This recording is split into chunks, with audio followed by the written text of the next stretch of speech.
Assalamualaikum warahmatullahi wabarakatuh.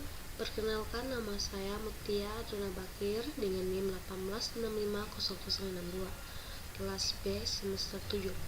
Di sini saya akan menjelaskan tugas dari manajemen proyek information teknologi. Langsung saja. Manajemen proyek perangkat lunak merupakan bagian yang penting dalam pembangunan perangkat lunak. Sekalipun tidak bersifat teknis seperti pengkodean, hal-hal dalam manajemen proyek PL ini mampu menentukan apakah proyek akan berjalan dengan baik sehingga menghasilkan produk yang baik.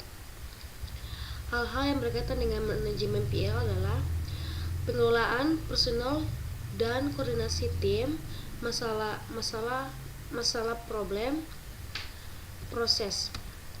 Manajemen proyek, aplikasi pengetahuan, keahlian, alat bantu, dan teknik untuk mengelola aktivitas proyek dalam menghadapi kebutuhan dasar stakeholder, klien, dan memprediksi berbagai hal yang berkaitan dengan proyek. Atau dengan kata lain, manajemen proyek adalah proses melingkupi merencanakan, menyediakan staf, mengorganisasi, mengarahkan, dan mengontrol pengembangan sebuah sistem yang dapat diterima dengan biaya minimal dan dalam jangka waktu yang tertentu. Manajemen proyek perangkat lunak mengatur empat hal penting: personal, masalah problem, berkaitan dengan produk, proses, dan proyek tambahan tapi sangat penting. Empat hal ini berurutan mulai dari yang paling penting. Personal mendapat tempat paling penting karena tanpa personal yang baik dan tepat, maka tiga hal yang lain tidak bisa berjalan dengan baik. Proses pembangunan PL melibatkan banyak personel dan dikategorikan dalam 5 kategori. Pertama, manajer senior yang menentukan usaha yang dikerjakan dan pemegang keputusan dalam proyek. Yang kedua, manajer proyek atau teknis. Pemimpin tim yang membuat rencana, memotivasi, mengatur, dan mengendalikan praktisi yang mengerjakan PR. Yang ketiga, praktisi yang mengerjakan PL. Yang keempat, klien yang menentukan kebutuhan PL dan pihak lain yang berkaitan dengan hasil produk. Yang kelima, pengguna PL yang berintegrasi langsung dengan PL yang dibangun. Pemimpin tim PL di sini adalah manajer proyek. Seorang pemimpin tim diharuskan mempunyai keterampilan memimpin yang cukup. Seseorang tidak menjadi pemimpin tim secara kebetulan tapi sungguh-sungguh karena punya kemampuan secara personal oleh pemimpin tim. Kemampuan yang harus dimiliki pemimpin tim: yang pertama, mampu memotivasi, yang kedua, mampu berorganisasi, yang ketiga, mampu mendorong keluarnya ide-ide baru, yang keempat, mencari penyelesaian masalah atau problem solving, yang kelima, mampu menjadi manajer, yang keenam, mampu menghargai kerja, yang ketujuh, mampu mengenali tim. Project manager yaitu individu yang menjaga dan mengatur jalannya manajemen proyek dan semua sumber dayanya atau biaya, staf, waktu, dan kualitas. Masalah sesuatu yang menghambat tercapainya tujuan atau goal. Oleh karena itu, kita harus mengamati masalah pada awal dimulainya sebuah proyek. Ruang lingkup masalah, konteks. Bagaimana PL yang dibangun dapat memenuhi sebuah sistem produk atau konteks bisnis yang besar, serta batasan apa yang ditentukan sebagai hasil dari konteks tersebut. Tujuan informasi, objek data pelanggaran apa yang dihasilkan sebagai output dari perangkat lunak, fungsi dan unjuk kerja. Fungsi apa yang dilakukan oleh PL untuk mentransformasi input data menjadi output. Adakah ciri kerja khusus yang akan ditekankan?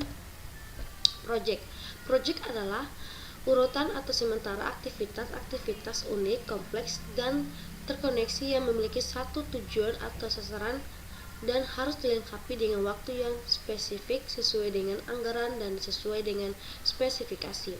Manajemen proses adalah aktivitas mendokumentasi, mengelola, dan secara terus-menerus memperbaiki proses pengembangan sistem.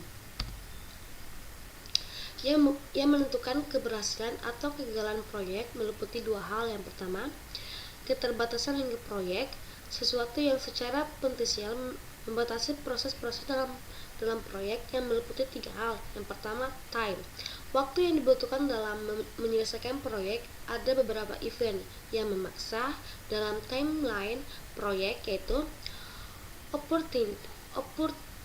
opportunity atau kesempatan, limitation atau keterbatasan, competition atau kompetensi, cost, semua biaya yang dibutuhkan dalam proyek. Semua sumber daya yang dibutuhkan untuk menyelesaikan proyek tergantung pada biaya. Pentingnya manajer proyek di sini adalah melakukan estimasi. Setelah itu adalah memonitor semua limitasi ini supaya proyek aman. Quality, semua hal yang dikerjakan dalam proyek harus menghasilkan sistem pada waktu dan dalam budget yang ditentukan, namun tetap dalam kualitas terbaik yang dapat dicapai. Yang kedua, phase proyek, persiapan initiating, mengenali kebutuhan yang berhubungan dengan proyek untuk menangani masalah-masalah. Perencanaan atau planning, ketika mendefinisikan rencana yang akan digunakan untuk menyelesaikan tujuan akhir. Pelaksanaan, mengkoordinasi staf dan sumber daya penting lainnya seperti yang sudah ditetapkan dalam perencanaan. Pengawasan, monitoring secara konten terhadap overall progress dalam proyek dan menjaga integritas tujuannya. Sosialisasi, formalisasi penerimaan kesuksesan suatu proyek dari stakeholder atau klien. Dokumen konsep proyek, ikhtisar dari apa yang diucapkan klien pada meeting pendahuluan.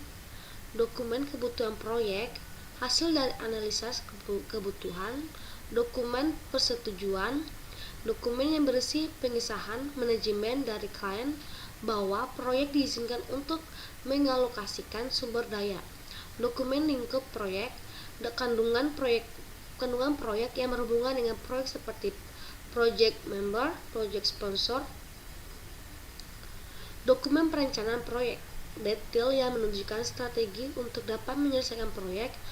Outline-nya bisa berupa tahapan-tahapan phase dan melangkah kerja. Dokumen sosialisasi, metode sosialisasi, training, serah terima dengan stakeholder dan komitmen akhir seperti garansi tersebut. Penyebab kegagalan suatu proyek. Yang pertama, kegagalan untuk membantu komitmen manajemen atas pada proyek. Yang kedua, kurangnya komitmen organisasi pada metodologi pengembangan sistem. Yang ketiga, mengambil jalan pintas tanpa melalui metodologi penelitian. Yang keempat, manajemen ekspektasi yang buruk. Yang kelima, komitmen dini dalam menetapkan anggaran dan jadwal. Yang keenam, teknik estimasi yang kurang baik. Yang ketujuh, terlalu optimis. Yang kedelapan, kurangnya keterampilan manajemen. Yang kesembilan, kegagalan beradaptasi dengan perubahan bisnis. Yang kesepuluh, sumber daya yang tidak mencukupi. Yang kesebelas, kegagalan dalam mengelola perencanaan.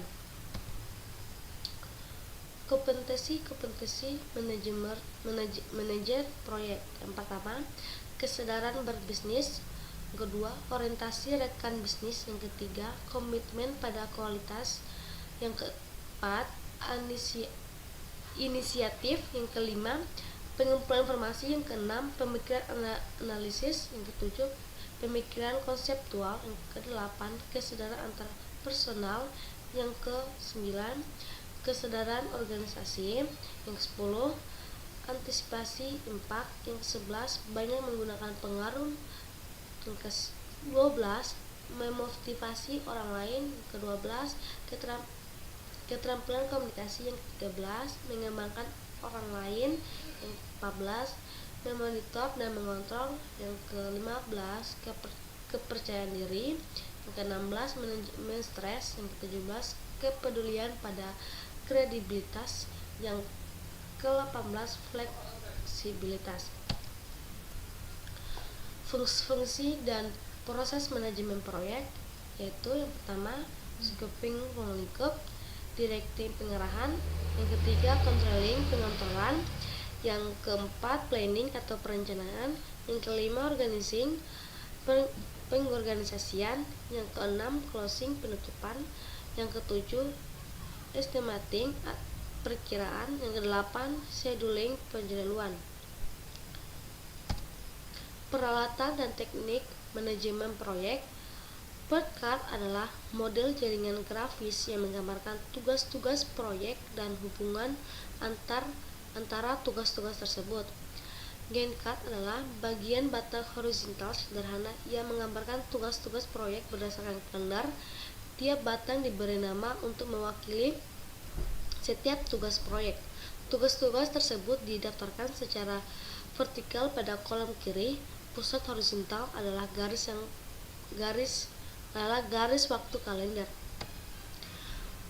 Mungkin itu saja yang saya bisa jelaskan. Terima kasih saya ucapkan. Wabillahi wa taufiq hidayah. Assalamualaikum warahmatullahi wabarakatuh.